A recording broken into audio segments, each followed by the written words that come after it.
अयोध्या की राम जन्मभूमि पर बाबरी मस्जिद बनने और ढहाई जाने तक का इतिहास। नमस्कार दोस्तों, तो एक बार फिर स्वागत है आप सभी का हमारे YouTube चैनल पे। तो आज हम जानेंगे पवित्र राम जन्मभूमि के इतिहास के बारे में। वीडियो शुरू होने से पहले कमेंट में जय श्री राम अवश्य लिखें। भगवान राम का जन्म 5114 ईस्वी पूर्व को उत्तर प्रदेश के अयोध्या नगर में हुआ था। जैन धर्म के प्रथम तीर्थकर भगवान ऋषभदेव का जन्म भी अयोध्या में हुआ था। आक्रांताओं के आने से पहले यहाँ हिंदू, जैन और बौद्ध धर्म के सैकड़ों मंदिर और स्तूप थे। तथ्य कहते हैं कि विदेशी आक्रांता बाबर के आदेश पर सन 1557, 27-28 में अयोध्या में राम जन्मभूमि पर बने भव्य राम मंदिर को तोड़कर एक मस्जिद का निर्माण किया गया। कालांतर में बाबर के नाम पर ही इस मस्जिद का नाम बाबरी मस्जिद रखा। जब मंदिर तोड़ा जा रहा था तब जन्मभूमि मंदिर पर सिद्ध महात्मा श्यामानंद जी महाराज का अधिकार था। उस समय बीटी के राजा महताब सिंह बद्री नारायण ने मंदिर को बचाने के लिए बाबर की सेना से युद्ध लड़ा। कई दिनों तक युद्ध चला और अंत में हजारों वीर सैनिक शहीद हो गए। इतिहासकार कनिंघम अपने लखनऊ गजेटियर के 66वें अंक के पृष्ठ 3 पर लिखता है कि 1,74,000 हिंदुओं की लाशें गिर जाने के पश्चात मीर बकी अपने मंदिर ध्वस्त करने के अभियान में सफल हुआ। उस समय अयोध्या के 6 मील की दूरी पर सनेथु नाम के एक गांव के पंडित देवीदान पांडे ने वहां के आसपास के गांवों सराय, सिसिंडा, राजेपुर आदि के शूरवंशी क्षत्रियों को एकत्रित किया और फिर से युद्ध हुआ। पंडित देवीदान और पांडे सहित हजारों हिंदू शहीद हो गए और बाबर की सेना जीत गई। पांडे जी की मृत्यु के 15 दिन बाद हंसवार के महाराज रणविजय सिंह ने सिर्फ हजारों सैनिक के साथ मीर बाकी की विशाल और शस्त्रों से सुसज्जित सेना से रामलला को मुक्त कराने के लिए आक्रमण किया, लेकिन महाराज सहित जन्मभूमि के रक्षार्थ सभी वीरगति को प्राप्त हो गए। स्वर्गीय महाराज रणविजय सिंह की पत्नी रानी जयराज कुमारी हंसवार ने अपने पति की वीरगति के बाद खुद जन्मभूमि की रक्षा के कार्य को आगे बढ़ाने की बीड़ा उठाया और 3000 नारियों की सेना लेकर उन्होंने जन्मभूमि पर हमला बोल दिया और हुमायूं के समय तक उन्होंने छापामार युद्ध जारी रखा। स्वामी महेश्वरानंद जी से सन्यासियों की सेना बनाई। रानी जयराज कुमारी हंसवार के नेतृत्व में यह युद्ध चलता रहा, लेकिन हुमायूं की शाही सेना से इस युद्ध में स्वामी महेश्वरानंद और रानी जयराज कुमारी लड़ते हुए अपने बची हुई सेना के साथ शहीद हो गई और जन्मभूमि पर पुनः मुगलों का अधिकार हो गया। मुगल शासक अकबर के काल में शाही सेना हर दिन इन युद्धों से कमज़ोर हो रही थी। अतः अकबर ने बीरबल और टोडरमल के कहने पर खस की टाट से उस चबूतरे पर 3 फीट का एक छोटा सा मंदिर बनवा दिया। अकबर इस कूटनीति से कुछ दिन के लिए जन्मभूमि में रक्त नहीं बहा। यही क्रम शाहजहाँ के समय भी चलता रहा। फिर औरंगजेब के काल में भयंकर दमन चक्र चलाकर उत्तर भारत से हिंदुओं के संपूर्ण सफाई का संकल्प लिया गया। उसने लगभग 10 बार अयोध्या में मंदिरों को तोड़ने का अभियान चलाकर यहाँ के सभी प्रमुख मंदिर और उनकी मूर्तियों को तोड़ डाला।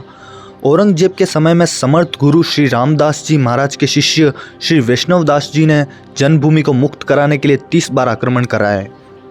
नसीरुद्दीन हैदर के समय में मखरई के राजा के नेतृत्व में जन्मभूमि को पुनः अपने रूप में लाने के लिए हिंदुओं के 3 आक्रमण हुए, जिसमें बड़ी संख्याओं में हिंदू मारे गए। इस संग्राम में भीती, हंसवार, मखरई, खजूरहट, दियरा, अमेठी के राजा गुरुदत्त सिंह आदि सम्मिलित थे। हारती हुई हिंदू सेना के साथ वीर चिमटाधारी साधुओं की सेना आ गई और मिली और इस युद्ध में शाही सेना को हारना पड़ा और जन्मभूमि पर पुनः हिंदुओं का कब्जा हो गया।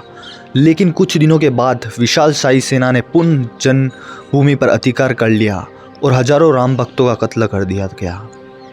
नवाब वादी अली शाह के समय में पुनः हिंदुओं ने जन्मभूमि के उद्धारार्थ आक्रमण किया गया।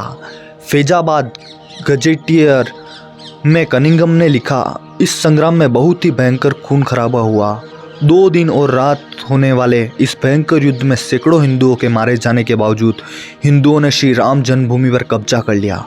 इतिहासकार कनिंघम लिखता है कि यह अयोध्या का सबसे बड़ा हिंदू मुस्लिम बलवा था। हिंदुओं ने अपना सपना पूरा किया और औरंगजेब द्वारा विध्वंस किए गए चबूतरे को फिर वापस बनाया। चबूतरे पर 3 फुट ऊंचे खस के टाट से एक छोटा सा मंदिर बनवा लिया, जिसमें पूर्ण रामलला की स्थापना की गई। लेकिन बाद के मुगल राजाओं ने इस पर पूर्ण अधिकार कर लिया। 1853 में हिंदुओं का आरोप था कि भगवान राम के मंदिर को तोड़कर मस्जिद का निर्माण हुआ। इस मुद्दे पर हिंदुओं और मुसलमान के बीच पहली हिंसा हुई। इसके बाद सन 1857 की क्रांति में बहादुर शाह जफर के समय में बाबा रामचरण दास ने एक मौलवी आमिर अली के साथ कुछ जन्मभूमि के उद्धार का प्रयास किया। कुछ कट्टरपंथी मुस्लिमों की यह बात स्वीकार नहीं हुई और उनके विरोध के चलते 18 मार्च सन 1858 को कुबेर टीला स्थित एक इमली के पेड़ में दोनों को एक साथ अंग्रेजों ने फांसी पर लटका दिया। विवाद के चलते 1859 में ब्रिटिश शासकों ने विवादित स्थल पर बाड़ लगा दी और परिसर के भीतरी हिस्सों में मुसलमानों को और बाहरी हिस्से में हिंदुओं को प्रार्थना करने की अनुमति दे दी। 19 जनवरी 1880 को हिंदू महंत रघुबीर दास ने पहली बार इस मामले को फैजाबाद के न्यायाधीश पंडित हरीश किशन के सामने रख दिया। इस मामले में कहा गया है कि मस्जिद की जगह पर मंदिर बनवाना चाहिए क्योंकि वह स्थान प्रभु श्री राम का जन्म स्थान है। वर्ष 1947 में भारत सरकार ने मुसलमानों को विवादित स्थल से दूर रहने के आदेश दिए और मस्जिद के मुख्य द्वार पर ताला डाल दिया गया, जबकि हिंदू श्रद्धालुओं को एक अलग जगह से प्रवेश दिया जाता था। सन 1949 में भगवान राम की मूर्तियां मस्जिद में पाई गई। कहते हैं कि कुछ हिंदुओं ने ये मूर्तियां वहां रखवाई थी। मुसलमानों ने इस पर विरोध व्यक्त किया और दोनों पक्ष ने अदालत में मुकदमा दायर कर दिया। सरकार ने इस स्थल को विवादित घोषित करके ताला लगा दिया। सन 1984 में कुछ हिंदुओं ने विश्व हिंदू परिषद के नेतृत्व में भगवान राम के जन्मस्थल को मुक्त करने और वहां राम मंदिर का निर्माण करने के लिए एक समिति का गठन किया। बाद में इस अभियान का नेतृत्व भारतीय जनता पार्टी के प्रमुख नेता लाल कृष्ण आडवाणी ने संभाल लिया। सन 1986 में जिला मजिस्ट्रेट ने हिंदुओं को प्रार्थना करने के लिए विवादित मस्जिद के दरवाजे पर ताला खोलने का आदेश दिया। मुसलमानों ने इसके विरोध में बाबरी मस्जिद संघर्ष समिति का गठन किया।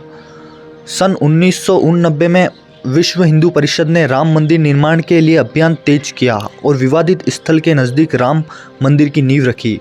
इसी वर्ष इलाहाबाद उच्च न्यायालय ने आदेश दिया कि विवादित स्थल के मुख्य द्वारों को खोल देना चाहिए और इस जगह को हमेशा के लिए हिंदुओं को दे देना चाहिए। 30 अक्टूबर 1990 को हजारों राम भक्तों ने मुख्यमंत्री मुलायम सिंह यादव द्वारा खड़ी की गई अनेक बाधाओं को पार कर अयोध्या में प्रवेश किया और विवादित ढांचे के ऊपर भगवा ध्वज फहरा दिया। लेकिन 2 नवंबर 1990 को मुलायम सिंह यादव ने कार सेवकों पर गोली चलाने का आदेश दिया, जिसमें सैकड़ों राम भक्तों ने अपने जीवन की आहुतियाँ दी। सरयू तट पर राम भक्तों की लाशों से पट गया था। इस हत्याकांड के बाद अप्रैल 1991 को उत्तर प्रदेश के तत्कालीन मुख्यमंत्री मुलायम सिंह यादव को इस्तीफा देना पड़ा। इसके बाद लाखों राम भक्त 6 दिसंबर को कार सेवकों हेतु अयोध्या पहुँचे और बाबरी ढांचा ढह गया, जिसके परिणाम स्वरूप देश भर में दंगे हुए। इसी मसले पर हिंदू परिषद के नेता अशोक सिंघल, भाजपा नेता आडवाणी, यूपी के पूर्व मुख्यमंत्री कल्याण सिंह, मुरली मनोहर जोशी और मध्य प्रदेश की पूर्व सीएम उमा भारती सहित 13 नेताओं के खिलाफ आपराधिक साजिश का मुकदमा चलाने की मांग की गई। 6 दिसंबर 1992 को जब विवादित ढांचा गिराया गया, उस समय राज्य के कल्याण सिंह की सरकार थी। उसी दिन सुबह करीब 10:30 बजे हजारों लाखों की संख्या में कार सेवक को पहुंचने लगे। दोपहर 12 बजे के करीब कार सेवकों का एक बड़ा जत्था मस्जिद की दीवार पर चढ़ने लगता है। लाखों की भीड़ को संभालना सभी के लिए मुश्किल हो गया। दोपहर के 3:40 पर पहला गुंबद भीड़ ने तोड़ दिया। फिर 5 बजने पर 5 मिनट का वक्त बाकी था। तब तक पूरे का पूरा विवादित ढांचा जमींदोज हो चुका था। भीड़ ने उसी जगह पूजा अर्चना और रामशिला की स्थापना कर दी। पुलिस के आला अधिकारी मामले की गंभीरता को समझ रहे थे। गुंबद के आसपास मौजूद कार सेवकों को रोकने की हिम्मत किसी में नहीं थी। मुख्यमंत्री कल्याण सिंह ने साफ आदेश दिया था कि कार सेवकों पर गोली नहीं चलेगी। 1527 ईस्वी में बाबर के सेनापति मीर बाकी ने अयोध्या में श्री राम जन्मभूमि पर मंदिर को तोड़ा था, जिसका पंडित देवीदीन पांडे के नेतृत्व में युद्ध में रूप में पहला विरोध किया गया था। तब से लेकर आज तक 77 से अधिक युद्ध और सैकड़ों दंगे हो चुके हैं, जिसमें लाखों कार सेवकों की जान चली गई। इस पवित्र स्थल हेतु श्री गुरु गोविंद सिंह जी महाराज, महारानी राजकुंवर तथा अन्य कई विभूतियों ने भी संघर्ष किया था। प्राचीन भारत लखनऊ गजेटियर